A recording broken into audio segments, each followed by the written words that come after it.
So here's two equations that we're going to solve, and then we're going to have 3 multiple choice answers for each.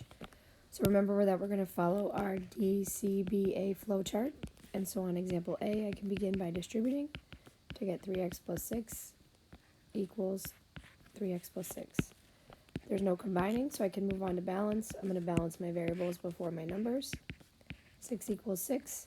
So remember, when we're solving, we're trying to say what x can be.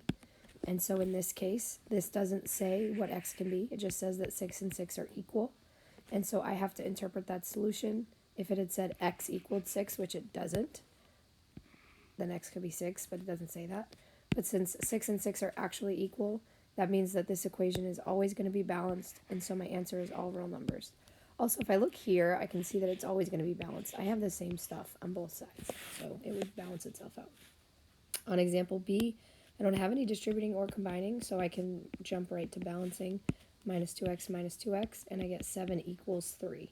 And so again, this doesn't tell me anything about x. There's no x here at all. So x does not equal 3. If it did, it would have looked like that. But since 7 and 3 are not equal, that means this equation will never be balanced, and so it's going to be no solution. And if I look up here, I can see why it would never be balanced. I have 2x on this side and 2x on this side, so that's balanced.